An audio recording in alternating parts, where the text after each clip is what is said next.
Hey, good afternoon. I wanted to spend a few minutes today talking about the mechanicalness of our lives and how we have a tendency as human beings to become more and more like machines as we go through the routines of our day. Have you ever noticed or paid any attention to the fact that our Fitbit now tells us when it's time to go to bed, or that we haven't gotten up from our desk to get our steps in for the day? Or have you ever heard someone say, "I would be lost without my calendar," and how reliant they are on that phone to keep them in the right place at the right time?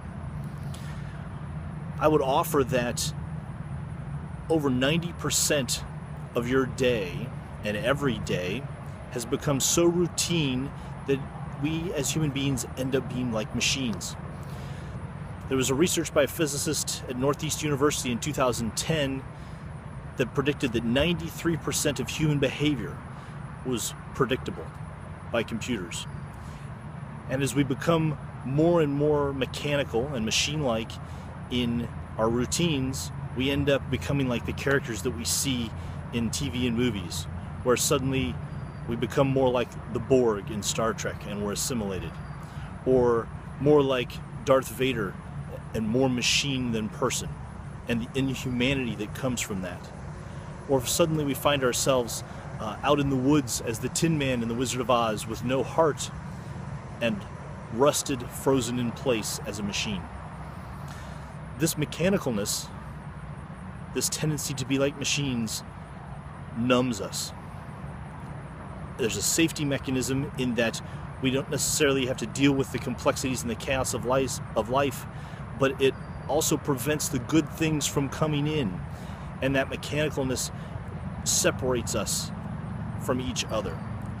It prevents the good things of positive relationships and the things that we love from entering our lives.